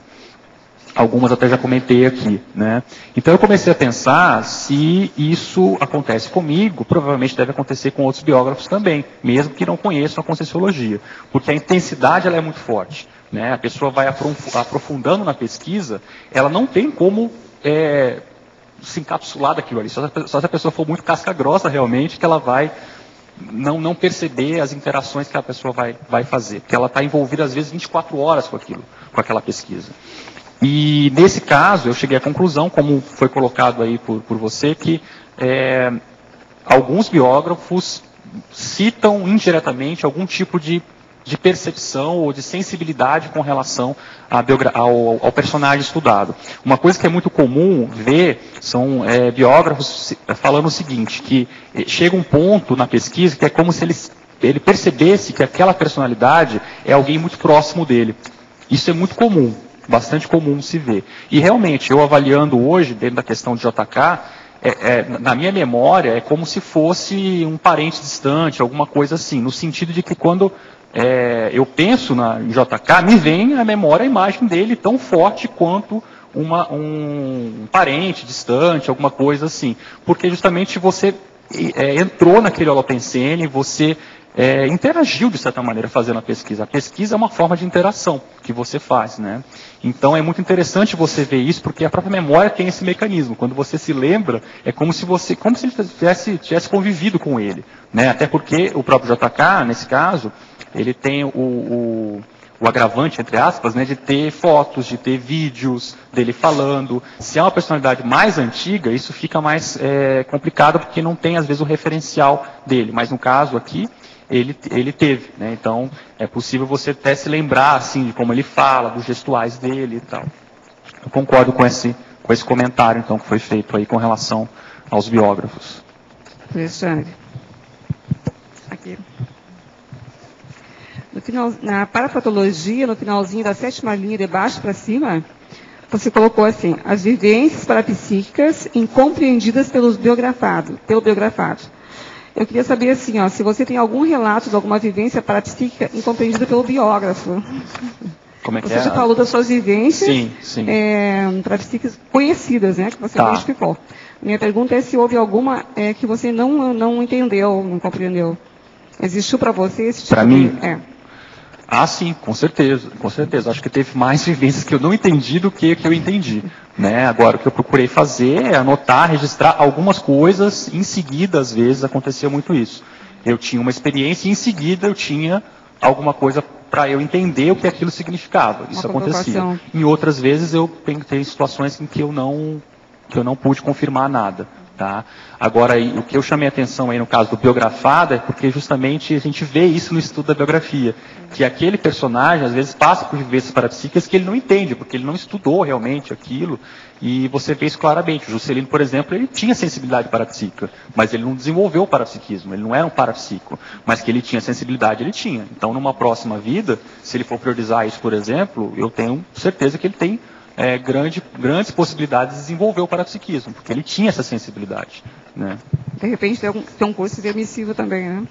Não, comigo também, com certeza. Não, de repente do próprio JK fazer um curso intermissivo. Ah, sim, né? Isso a professora Vala pode responder. Minha professora Vala. A gente quer saber, assim, que como ele pesquisou o JK, se ele tem a possibilidade de fazer... Eu quero pedir uma coisa que diz respeito muito a mim. Você fazer um comentário aí sobre a biografia subhumana que você fala na patologia. Eu acho isso muito importante, porque diz respeito à minha condição. Eu coloquei aqui, porque são os tipos de biografias que existem, né? São os diversos tipos. E uma atual, que inclusive está na moda aí, são biografias subhumanas, né? Marley, tem o próprio Dewey também, que é o gatinho, né? Que é bem famoso. Então, existem hoje, que a gente pode encontrar no mercado, biografias de subhumanos, cachorros, tem até de um leão, se não me engano, que foi achado, tem de gato. É interessante você avaliar isso daí, né? Porque muitas vezes são até animais subhumanos que têm exemplos para dar mais do que alguns. E algumas biografias ainda tem muita coisa de subhumano. Ainda tem os primatas humanos por aí, então é se ir com calma, né? Assim. Mas é impressionante, eu coloquei aqui a título de curiosidade mesmo, porque são consciências, né? Uma coisa curiosa que eu ainda não vi é o seguinte, precisava de pegar uma biografia de alguém que foi estudado e que o cara viu que ele era um pouco primata, e depois estudar uma biografia de primata, doméstico, amigo de alguém, e comparar os dois. Esse aí ainda não vi, não. Então a primatologia subhumana, a primatologia humana, e ver o que é que se dá. São aqueles pontos sérios de primatologia, de convergência. No B aqui em cima aqui, por favor. eu não sei se você já comentou aí, é na página 29, na culturologia, a formação cultural do biógrafo e do biografado influindo na biografologia. Explicitar mais para nós, por favor. Bom, isso daqui é o seguinte, especialmente no caso do biografado, né? É interessante que se estude, que se avalie qual foi a formação cultural que esse indivíduo teve, quais as lacunas ele apresentou, quais os trafores nesse ponto apresentou, porque isso é um fator determinante para a pessoa avaliar a questão da personalidade, né? Então, esses fatores culturais são principalmente onde ela nasceu, a região, a família, o meio, as amizades. Todos esses aspectos são interessantes para ver, inclusive, as singularidades daquela personalidade. Então, por exemplo, a pessoa nasceu num contexto familiar. Ela teve irmãos? Se teve irmãos, qual foi a diferença entre aquela personalidade e os irmãos? A física, da personalidade em si, o temperamento. Tudo isso, então, são fatores para se avaliar, né? E a questão aqui do biógrafo, essa questão da formação cultural, ela é fundamental se pensar nisso, porque, por exemplo, vamos supor, eu estudei uma personalidade brasileira, mas se eu for, por exemplo, querer escrever sobre uma personalidade de outro país, eu vou ter que dominar um outro idioma, né? O biógrafo também, por exemplo, hoje já se fala que não é necessário a pessoa ser historiador, não é necessário a pessoa ser jornalista, qualquer pessoa pode fazer uma biografia, mas seria interessante que ela dominasse algumas técnicas dessas áreas. Então são aspectos da formação cultural, tanto do biógrafo quanto do biografado, que são importantes de serem avaliados. Ok, obrigado. Alexandre, na 27, você poderia analisar a teoriologia, a teoria da biografia sem fim. A gente mostrou aqui no começo esse livro. Eu enfatizei aqui porque é interessante. É um livro do professor Felipe Pena, da UF, da Federal Fluminense, que se chama, deixa eu mostrar aqui para pegar, a teoria da biografia sem fim, né? Então, na proposta desse jornalista, ele coloca o seguinte, que eu tenho alguns pontos que eu concordo, outros pontos que eu não concordo com o livro dele, mas ele tem um valor interessante. É que fez o prefácio desse livro, o Muniz Sodré que fez o prefácio, exatamente, é um livro bom. O que eu vejo de valor interessante nesse livro é que ele questiona o modo de se fazer a biografia convencionalmente. Então, para ele, não necessariamente uma biografia precisa ser feita com começo, meio e fim. Então, ele coloca por quê? Porque justamente a biografia não deveria ter fim. E aí ele chega um pouco nesse aspecto que a gente fala, né, do difícil delimitar a consciência, né? Quer dizer, a consciência ela não tem fronteiras, barreira, né? E nesse caso aqui que ele coloca, é poliédrica, exatamente. E a proposta dele é que justamente essa biografia vá sendo construída sem um fim. Então, por setores da vida, por aspectos específicos, e que aquilo vai ser, que a proposta dele é que vá amadurecendo a cada momento, porque com a era da comunicação hoje, cada vez mais se tem informações disponíveis, mais dados, novos dados, que é possível chegar nesse ponto. E aí é uma ideia interessante que eu vejo aí, porque a gente pode extrapolar isso para a conscienciologia. Na verdade, toda a biografia que a gente vai fazer sobre a ótica da conscienciologia também é uma biografia sem fim, né? Isso aqui é só um recorte da realidade, mas ela pode ser expandida, ela pode ir mais à frente. Você já pensou se você daqui a uns anos você vai escrever a sua biografia da vida, de uma vida anterior, para retificar o que faltou? Opa! Tudo é possível. Quem sabe, né? De modo que você ter cuidado com o Arlindo, porque senão vocês escrevem a biografia dele, não gostou de alguma coisa, ele vem na próxima para retificar tudo. Vai reescrever a biografia, para pôr tudo nos eixos. Você pode dar um exemplo mais disso aí, professor? Assim?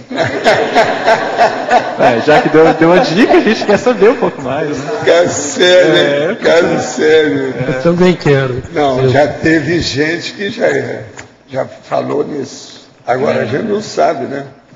Como é que é? Com a personalidade consecutiva, essas coisas podem ficar mais claras, não é isso? Pois eu acabei de falar, né? Para ele estudar para ver como é que é. Você está pensando? As coisas são sérias. Agora, para isso, preciso ter uma coisa muito séria, que é a autorretrocognição. Porque senão não dá. Então, veja, se tiver essa autorretrocognição, o biógrafo alcança um nível que extrapola tudo aí da mediocridade e da coisa mediana. É fato. Ele sai da mediania para entrar num nível mais elevado, sem dúvida. Agora, que é interessante isso é.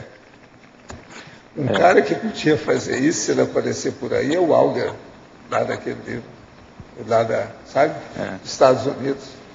Uma coisa que eu vejo é que o estudo biográfico, ele mexe bastante com a memória, né? Assim, porque você está lidando com história, você está lidando com fatos específicos. Agora, uma coisa séria são as enciclopédias devido ao processo da biografia. As enciclopédias, a enciclopédia britânica, por exemplo, as biografias delas são impressionantes.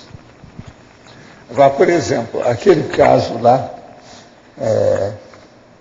no meu negócio lá da China, tem muita coisa que eu poderia retificar. Você está entendendo? Que escreveram sobre o cara. Tem lá o túmulo dele, que a turma viu, aquele negócio todo. Aquele, por exemplo, tem um monte de coisa aqui. Não corresponde bem àquilo. Porque tem muito mais dados sobre o Mêncio do que dele. Entende como é que é? Agora, o processo é que aquilo é muito antigo, o negócio já fica mais difícil. Você acha Mas se for uma coisa mais recente, é possível. Você acha que eu já posso começar a pensar nisso daí ou deixa mais para frente? Não, você fica de olho. Se tiver que acontecer, os próprios amparadores vão dar indicação. Eles fazem a confluência. Entende? O que eu tenho feito, eu não tenho aprofundado, mas estou te perguntando em função disso, eu tenho estudado algumas personalidades que têm relação com a política, jornalismo do século XIX. Seria bom você estudar aquele nosso amigo que a Malo andou estudando muito sobre o processo da Seriex em grupo. O Moreno, você está falando? Não, é o francês. Ela andou estudando durante uma boa temporada.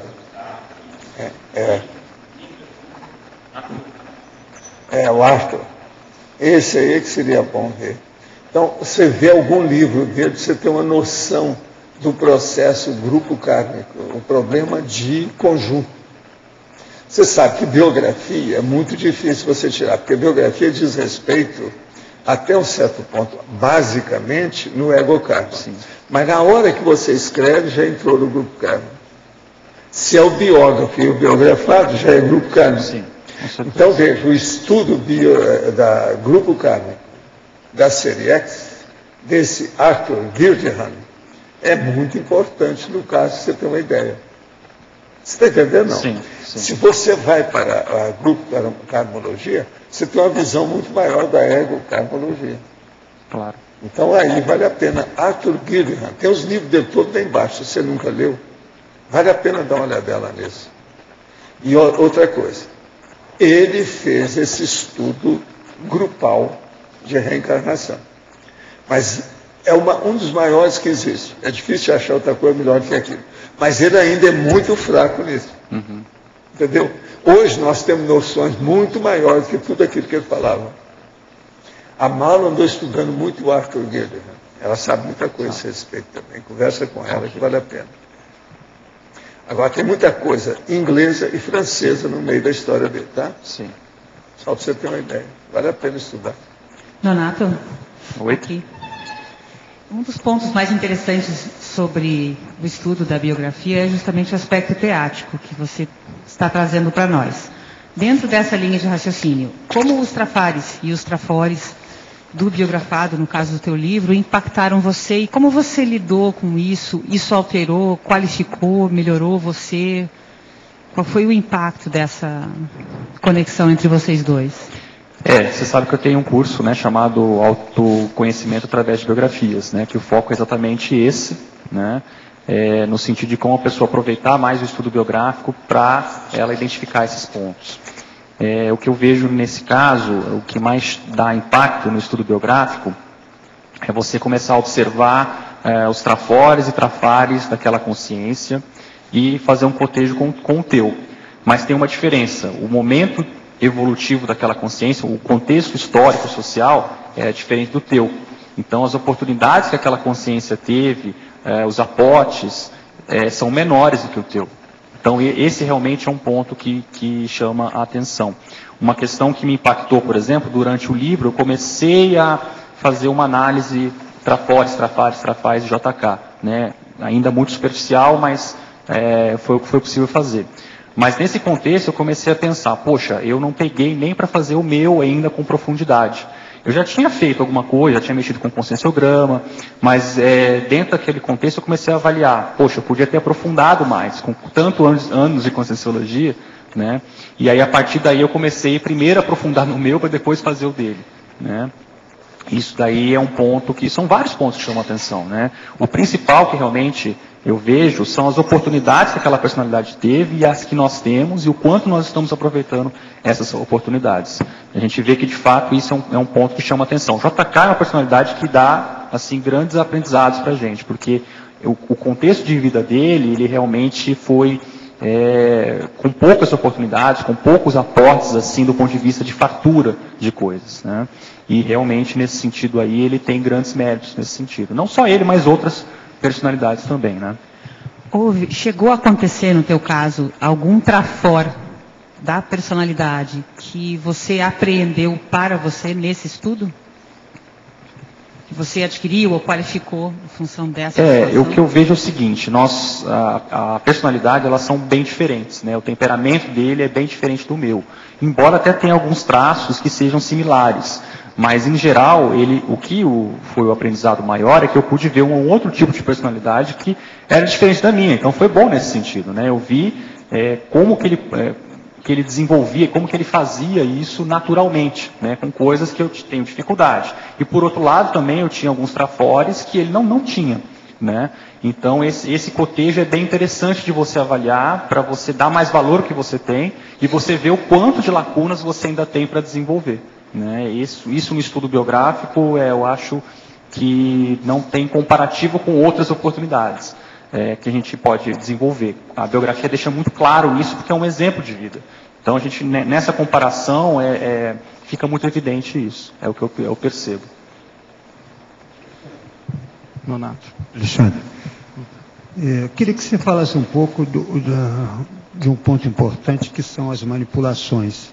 Você sabe que no jornalismo a gente, às vezes, no caso JK, da biografia, ele já é uma personalidade atraente. Mas no jornalismo, de uma maneira geral, a gente tem que estar sempre colocando um foco a mais por questões de audiência, procurando cada vez levar ao público traços, às vezes, importantes daquilo que você está desenvolvendo, mas olhando a questão de mercado. Isso é fato. No caso dos livros, até que ponto a pressão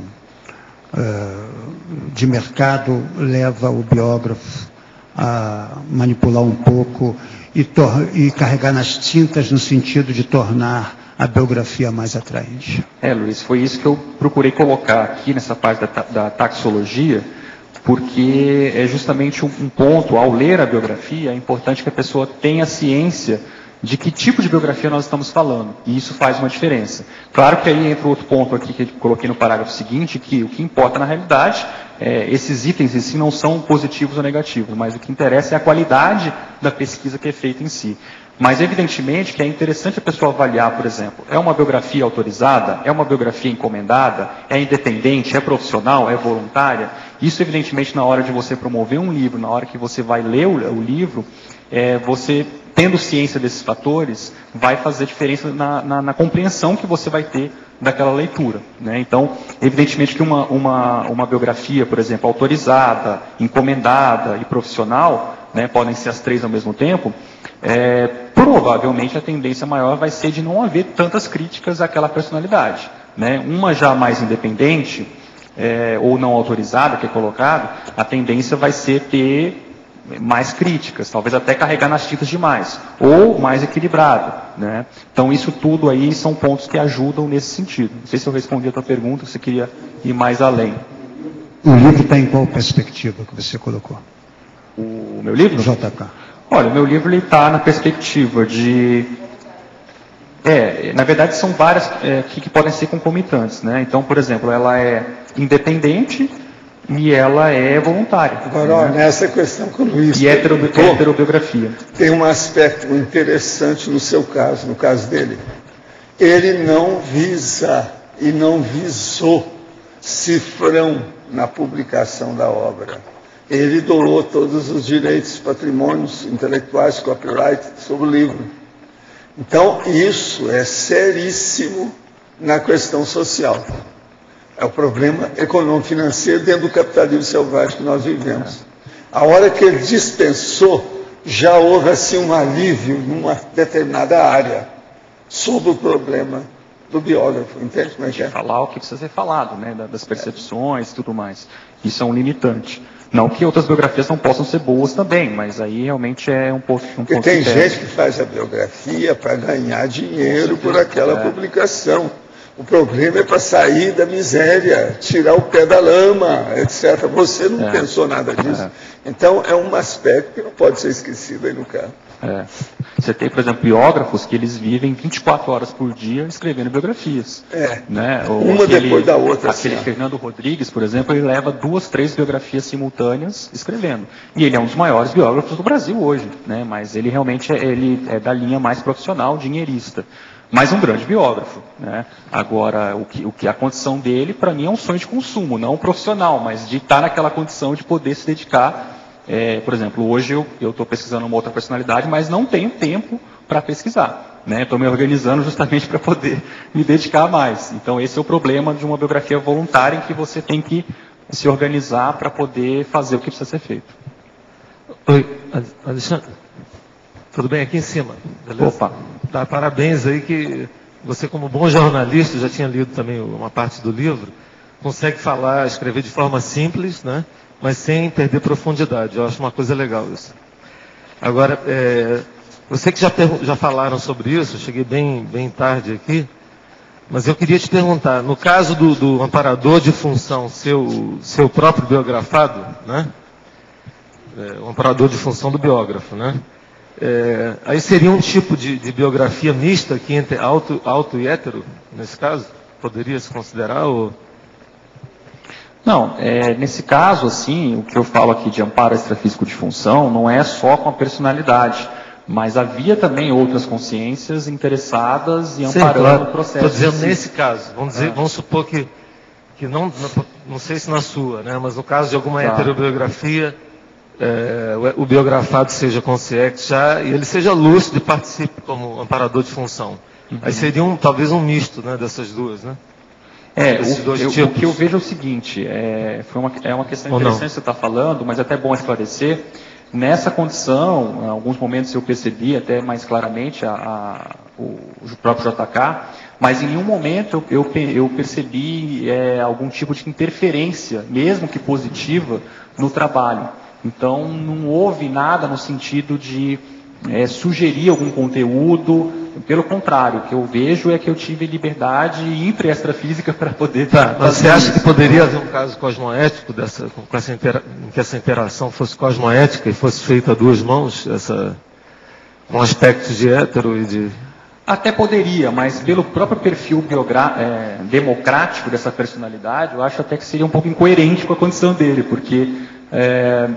eu acho que, assim, nesse caso, é interessante que o biógrafo tenha liberdade de colocar pontos de vista pessoais, né? E o amparo extrafísico que tem nesse caso é no sentido de você encontrar fontes, de você conversar com pessoas que são importantes para você ver alguns aspectos, mas não de interferir no conteúdo. Sim, mas é porque nesse caso o objetivo claramente não era de autobiográfico. Isso, né? Exatamente. Mas poderia, talvez, né? Teria que a gente pensar um pouco mais, mas pode ser que exista algum. Seria um pouco mediúnico e um pouco... O problema seria de referência também, mas seria interessante uma coisa desse tipo. Né? Acho que não... Tá, mas obrigado, parabéns, viu? Okay. Nonato, aqui no ar. Então, eu queria te fazer uma questão também, uma reflexão, propor para você, com base no item politicologia, né? Então, você coloca ali na politicologia, você começa ali, né? A meritocracia e a democracia.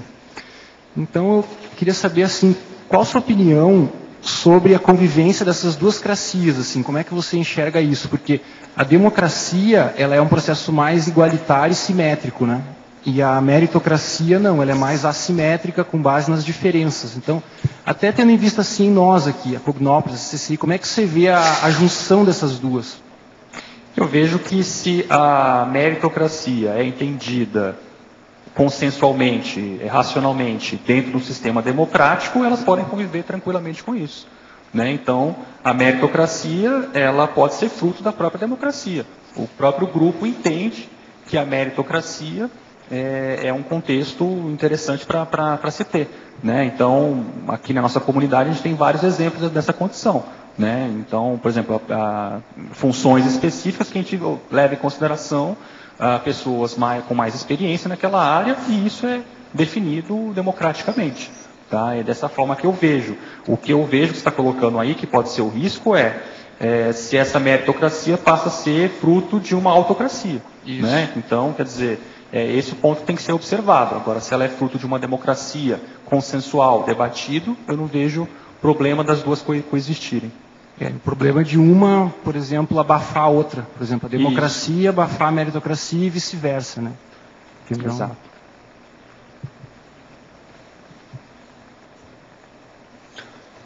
Alexandre, muito bem, parabéns a você, foi um ótimo trabalho. Eu espero agora o próximo verbete e o próximo livro. Certo. Tá certo? E os nossos comerciais, por favor. Obrigado. As pontuações de hoje: 64 assinaturas no livro de presença, 19 perguntas presenciais, 16 perguntas online, 33 votos presenciais e 10 votos online. Hoje teremos os recados da Magda sobre o curso Energometria, o Loge sobre o Congresso de Intermissivista, Meracildo sobre Fundamentos da Conscienciometria e o Alexandre sobre o Congresso da INVEX e da Serenologia. Bom, antes vamos fazer o sorteio do livro do Alexandre, dos 12 livros de autoria do professor Alexandre Nonato. Então o sorteio seguirá a sequência da ordem de assinaturas e da ordem de chegada dos e-mails dos teletertulianos. Serão sorteados as pessoas que estiverem presentes ou aquelas que estiverem online aqui. 18.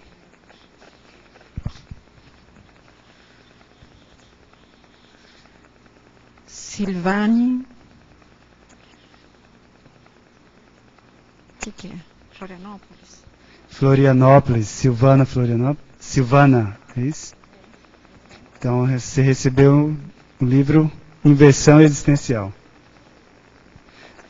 O livro JK e os bastidores da construção de Brasília. 31. Sim, aqui. Saiu um teletertuliano.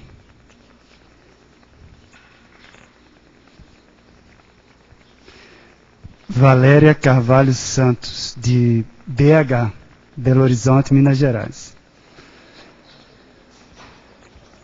Magda.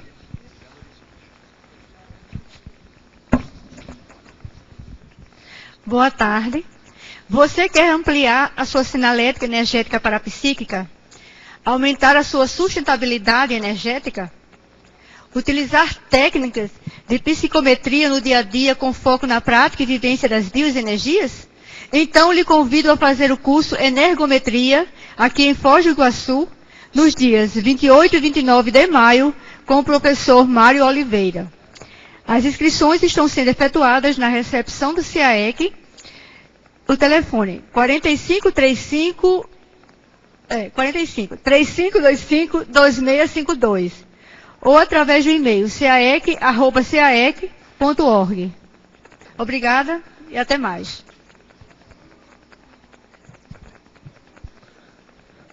Pessoal, boa tarde. Nós gostaríamos aqui de convidá-los para o primeiro Congresso Internacional de Intermissivistas, que ocorrerá entre os dias 22 e 24 de julho. Sendo que no dia 22 nós vamos ter um curso com o professor Valdo aqui no Tertuliário sobre a questão dos intermissivistas. Dentro desse congresso, dentre as várias apresentações, uma delas vai ser com o professor Alexandre Nonato e a sua dupla, sobre o tema dupla evolutiva e a relação disso com os intermissivistas. Então, vale a pena aí todo mundo se programar, de 22 a 24 de julho, aqui em Foz do Iguaçu, no Discernimento e também concurso aqui no Tertuliário. Obrigado. Boa tarde a todos. O meu convite, na verdade, é a última chamada para o curso Fundamentos da Conscienciometria, que vai começar hoje. Nós temos 2 vagas, então os interessados deverão procurar a recepção do CAEC ou pelo telefone 3525 2652. Boa tarde. Eu gostaria de divulgar o primeiro Congresso Internacional de Serenologia e o 9º Congresso Internacional de INVEX, que vai acontecer de 23 a 26 de junho no campus da Aracê, em Domingos Martins. Então eu vou falar aqui alguns itens que vão ser apresentados. Processo de reciclagem intraconsciencial de uma inversora existencial, da Catarina Pina. A mesa, Cultura de Paz na Cognópolis, Construção Pró-Serenismo, da Eliana Manfroy. Pacificação íntima através da projeção lúcida, do Marcelo Silva. Teaching Existential Inversion in an International Office, da Ashley, lá de Nova York. Então, os interessados em participar desse evento único, né, e pela primeira vez, favor procurar no site da Acinvex e da Aracê. Tá bom? Muito obrigado. Para amanhã teremos o verbete Corpos de Evidência. Foi eleito com 13 votos, a especialidade Autoexperimentologia, a autora professora Rosa Ramalho.